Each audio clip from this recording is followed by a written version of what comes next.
I thought I was just stopping by my friend's house for a quiet evening. But the way his mother looked at me, the way her words wrapped around me, "Sit down, I like watching you squirm," I realized this was no ordinary visit. I didn't expect the evening to begin the way it did. My plan was simple: swing by my friend's house, wait for him, maybe kill time with a game or idle conversation. Nothing out of the ordinary. But when I knocked on the door, it wasn't him who answered. It was her, his mother. She leaned against the doorframe with that practiced ease of someone who knew how to carry herself. Confident, graceful, and quietly commanding without even trying. Her hair framed her face softly, a few strands catching the glow of the hallway light, and her eyes lingered on me longer than I thought they would. Long enough to make me shift on my feet. "He's not home yet," she said, her voice warm, low, threaded with something I couldn't quite place. "But you can wait inside if you'd like." I nodded quickly, maybe too quickly, and stepped into the living room. The house smelled faintly of vanilla and old books, a mix that felt both inviting and slightly overwhelming. I took in the familiar space, the family portraits on the wall, the faint hum of the air conditioner, the lamp casting a pool of light over the couch. All the things I'd seen 100 times before. Yet tonight, everything felt different. She gestured toward the chair opposite her, and as I lowered myself into it, she tilted her head, studying me. Then she said it, casually, like she was talking about the weather. "Sit down. I like watching you squirm." My breath caught. It wasn't just the words, it was the way she said them. A playful curl at the corner of her lips, a spark in her eyes that made me feel as though she was testing me, peeling back some layer I hadn't realized I was showing. I laughed nervously, trying to brush it off, but the heat in my chest gave me away. I gripped the armrest, hoping she didn't notice how restless I was. My heart beat too loudly, my thoughts scattering like loose pages in the wind. I wanted to say something witty, to meet her challenge with confidence, but instead I sat there, caught between embarrassment and intrigue. Her gaze didn't waver.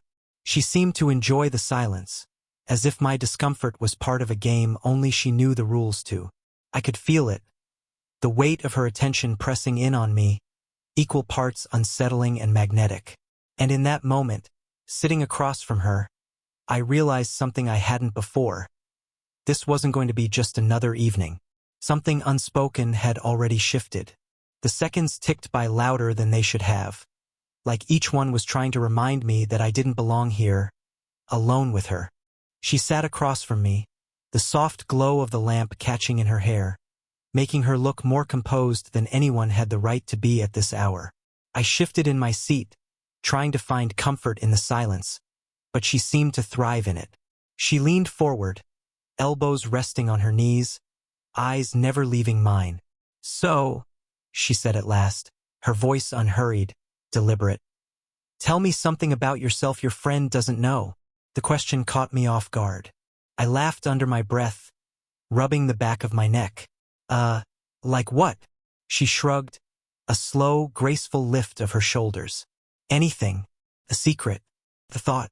Something real. Something real." I hesitated, my mind scrambling for safe answers, but the way she looked at me, patient, curious, almost daring, made me feel like deflecting wasn't an option. I gave her some half-formed truth about wanting to do more with my life, about not knowing exactly where I was headed. She didn't interrupt. She just listened. Her eyes softened slightly, though her mouth held the faintest curve of amusement, like she was seeing through the surface of my words, reaching for what I wasn't saying. "And the women your age?" she asked suddenly, her tone lighter, though it carried weight. "Do they understand you?" I blinked, heat rising to my face. I don't know. Sometimes. Not really." She tilted her head, studying me again, as though filing away my answer for later. The silence stretched out once more, thicker now, humming with something I couldn't define. Her voice broke it, low and almost teasing. "You're nervous." I exhaled a shaky laugh. "Maybe a little." Her smile deepened, not unkind, but knowing. "Good. That means you're honest." I sat there, trying to steady my breathing, caught between embarrassment and fascination. The way she spoke, the way she seemed so comfortable turning the spotlight on me, it was unlike any conversation I'd had before. She wasn't interested in surface-level chatter. She wanted to see what I'd try to hide, and that unsettled me more than I wanted to admit. The air felt warmer, heavier, pressing against my skin. Every detail sharpened. The ticking clock in the hallway, the faint hum of the fridge in the kitchen, the subtle scent of her perfume drifting whenever she shifted in her chair. I could feel the space between us like a live wire, buzzing faintly, waiting for something to close the circuit. She leaned back finally, her eyes still fixed on me. "You really don't like being looked at, do you?" I opened my mouth to reply, but nothing came out. Because she was right. And because in that moment, I wasn't sure if I wanted her to stop looking. I tried to steady myself, but the longer I sat there, the more impossible it became to ignore the way she was watching me. Not with judgment, not even with curiosity anymore, but with something softer, something sharper too. She asked another question, one that slipped under my guard, about who I wanted to become, who I thought I was when nobody was looking. I stumbled through an answer, my words tripping over themselves, and before I could laugh at my own awkwardness, she did. Not in a cruel way. Not the kind of laugh that made me feel small. It was low, warm, the kind of sound that carried amusement and something else. Something like affection. Then, without hesitation, she reached across the space between us and touched my hand. It wasn't much, just her fingertips resting lightly against my knuckles. A brief, casual gesture, at least that's how it might have looked. But to me it was a jolt straight through my chest. My breath hitched, caught somewhere between surprise and surrender. Her skin was warm, softer than I'd expected, and when her wedding band brushed lightly against my hand, I felt the weight of it. Not just the metal, but everything it implied. The reminder of boundaries neither of us had spoken aloud, but both of us knew were there. Still, she didn't move away. Her eyes locked onto mine, and for a moment it was as though she was daring me to pull back, to prove that I couldn't handle the quiet electricity sparking between us. But I didn't move either. Couldn't. The silence in the room thickened, filled with the sound of my own heartbeat, loud and uneven. My throat felt dry, my voice trapped somewhere behind the storm of thoughts I couldn't name. Finally, I managed a nervous laugh, whispering something clumsy about how she was going to make me more nervous than I already was. Her lips curved in the faintest smile, the kind that said she knew exactly what she was doing. "Good," she murmured, her thumb grazing the side of my hand before she let go. Nervous is honest. Nervous is alive. The absence of her touch was immediate, almost painful, as though the air itself had cooled. My hand tingled with the ghost of her fingertips, and I found myself clenching it softly, as if I could hold on to the memory of the contact for just a little longer. She leaned back then, casual again, her expression smoothed into something unreadable. But I knew what had just happened. She knew it too. That wasn't just a hand on mine. That was a shift, a crack in the surface. And as much as I told myself it was nothing, I knew it wasn't nothing. Not anymore. The moment lingered long after she pulled her hand away. My skin still hummed with the ghost of her touch, and I couldn't stop myself from replaying it in my mind, as if holding onto it too tightly might make it vanish. She must have seen it in my face, my silence, the way I couldn't quite meet her eyes, the half-smile I wore like a poor attempt at cover. Because that was when she leaned back in her chair, her head tilting slightly, and said in a tone that was almost offhand, "You know, I enjoy watching you get flustered." My breath caught again. She said it so easily, like a joke tossed into the air, like she wasn't aware of the impact it had. But there was something in her eyes that told me otherwise. I laughed, though it came out uneven. "I guess I'm not very good at hiding it." "No," she agreed, her lips curving with quiet satisfaction. "You're not, and I like that." She said it simply, without hesitation. No theatrics, no dramatics. Just the truth, wrapped in playfulness. But the weight of those words settled over me all the same. I shifted in my seat, trying to regain some kind of composure. "Well, I don't mind being here," I admitted, my voice softer than I intended. Even if you're making me nervous. Her gaze sharpened just slightly, like she was searching for the space between what I said and what I meant. Then she laughed. Low and quiet this time, like the sound was meant for me alone. The sound sent a shiver through me. She lifted a hand, brushing her hair back, tucking a loose strand behind her ear. The movement was so casual, so ordinary, but in that moment it felt deliberate, like an invitation. The curve of her neck caught the lamplight, and I realized I was memorizing the sight without even meaning to. "You're different," she said finally, her voice softer now, almost thoughtful. "Most people try so hard to hide what they feel. You wear it right here." She gestured lightly toward my chest. "Like you don't know how to cover it." I swallowed, unsure what to say. Part of me wanted to argue, to laugh it off, to claim she was reading too much into me. But the truth was, she wasn't wrong. And hearing her say it, in that calm, knowing way, made me feel seen in a way I hadn't expected. Her eyes lingered on me, quiet but unyielding. The silence that followed wasn't heavy this time, it was tender, fragile. And that was when I realized the game we were playing wasn't just hers. I was part of it too. She may have been teasing. She may have been laughing. But beneath all of that, I heard the confession. And, God help me, I think she knew I was confessing something back. The room felt different now, charged, like the air before a storm. I could hear the faint ticking of the hallway clock, each second stretching longer than the last, louder than it should have been. She hadn't moved much, but the distance between us seemed smaller than it had just minutes ago. Maybe it was the way she shifted slightly on the couch, or the way my body leaned unconsciously in her direction. Either way, the space between us felt fragile, like a thread ready to snap. She let the silence linger, as if she enjoyed watching me wrestle with it. Then, with a calmness that unsettled me more than any sudden gesture could, she rose from her chair and crossed the room. Without asking, she sat down beside me. My breath caught instantly. Her presence was overwhelming up close, the warmth of her body radiating through the narrow space that still separated us, the faint trace of her perfume stronger now, settling into the air like something I couldn't escape.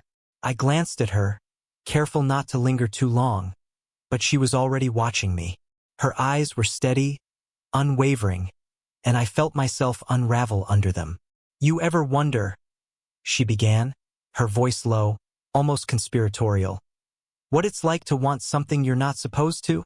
The question landed like a spark in dry grass. My chest tightened, my throat suddenly too dry to form words. I didn't answer, not right away. I could have deflected, laughed it off, asked her what she meant, but I didn't. My silence hung heavy in the air, louder than any reply I could have given. And she noticed. Her lips curved, just slightly, as though my silence told her everything she needed to know. She shifted again, the side of her arm brushing lightly against mine. The contact was small, fleeting, but it was enough. Enough to make every nerve in my body stand on edge, alive and waiting. I froze, caught between instinct and desire, between reason and the undeniable pull of the moment. My heart beat so fast I was sure she could hear it. Her gaze softened then, less playful now, more searching. "You don't have to answer," she said quietly. "I already see it." The words sank deep, not just into my ears but into my chest, where I couldn't ignore them. For a heartbeat, maybe two, we just sat there, shoulder to shoulder, the warmth between us growing unbearable. I thought she might close the distance. I thought I might, but neither of us moved. The unspoken truth sat there with us, heavier than any action could have been. And though no line had been crossed in that moment, I felt as though we'd both stepped right up to the edge and looked down together. The air between us was unbearably thick, as if one more breath might shatter the fragile balance we'd been holding on to. Her shoulder brushed mine again, so lightly it could have been an accident, so deliberate it couldn't have been. My chest ached with the pull to move closer, to see what would happen if neither of us looked away. But just then, the sound of the front door clicking open cut through the silence like glass breaking. Both of us froze. Her head turned toward the hallway, her composure snapping back into place with frightening ease. I pulled back instinctively, my body stiff, the space between us suddenly feeling far too small, far too dangerous. Footsteps echoed against the hardwood floor, steady and familiar. She smoothed her hair quickly, her hand brushing down the fabric of her blouse in a subtle motion of control, like nothing at all had happened here. Then she leaned back against the couch, crossing her legs with practiced elegance, as though the last 10 minutes had been nothing more than polite conversation. But I knew better. I could still feel the heat radiating from where her arm had touched mine, still hear her question echoing in my head. Do you ever wonder what it's like to want something you're not supposed to? I swallowed hard, forcing my voice into my throat before the moment collapsed completely. But she was quicker. You should relax, she whispered, just low enough that only I could hear. Her lips barely moved, her expression perfectly neutral to anyone who might have walked in. Yet her words slid under my skin like a secret pressed into my hand. The footsteps grew closer, and my chest tightened. Any second now, her son appeared in the doorway, cheerful and oblivious. Hey, sorry I'm late, he said, tossing his keys onto the counter. You've been here long? I forced a smile, shaking my head quickly. Not really, just got here. My voice cracked slightly, betraying the lie, but he didn't notice. Beside me, she gave nothing away. Her smile was polite, maternal, exactly what it should have been. If anyone had walked in then, they'd have seen nothing but a casual scene. A young man waiting for his friend, a mother keeping him company. But beneath the surface, I could feel the unspoken truth thrumming between us like a second heartbeat. When her son's attention turned away, she allowed herself the smallest glance in my direction. Just the briefest flicker of her eyes, accompanied by the faintest smile. Subtle enough to be missed, powerful enough to undo me entirely. It wasn't the playful grin she'd worn earlier.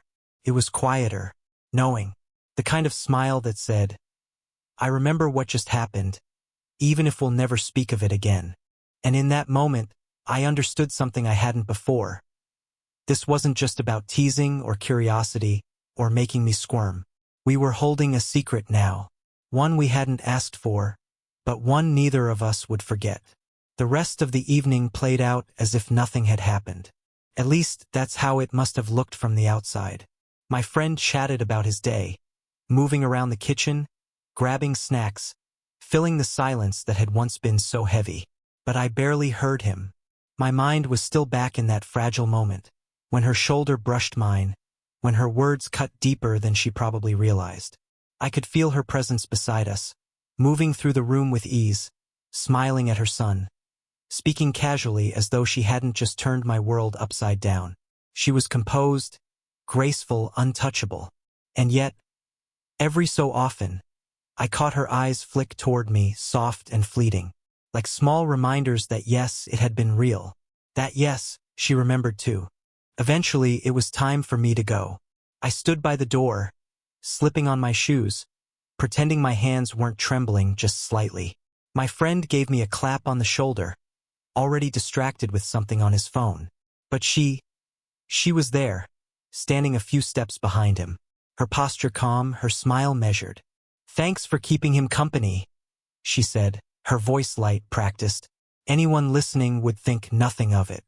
But then her gaze found mine, and just for a second, only a second, her expression shifted. Her smile softened, her eyes warming in a way that felt private, unspoken. It was the kind of look that carried more than words ever could. A look that said, I see you, I remember, and so do you. I murmured something polite in return, my voice rougher than I wanted it to be. Then I stepped out into the night air, letting the door close softly behind me. The coolness outside hit me immediately, a sharp contrast to the heat I'd been drowning in inside that house. I drew in a long breath, the night sky stretching above me, stars faint against the city glow. My chest still buzzed with everything I hadn't said, everything I couldn't say. As I walked down the quiet street, her voice echoed in my mind. Sit down. I like watching you squirm. The words replayed over and over, but they no longer felt like casual teasing. They felt like something else now, an admission, a truth slipped between the lines, a doorway half opened but never stepped through. I shoved my hands into my pockets, a quiet smile tugging at the corner of my mouth despite myself. Because as much as I should have felt conflicted, uneasy, maybe even guilty, what I really felt was alive. Alive in a way I hadn't before. And though I told myself it was nothing, that it would never be more than a secret moment in a living room on an ordinary evening, I knew deep down the truth. Some things leave a mark whether you act on them or not. And she had left hers on me. If this story stayed with you, let me know in the comments. I'd love to hear your thoughts. And if you enjoy these slow burn, age gap romances, don't forget to like, subscribe, and share. Every little bit of support helps keep these stories alive.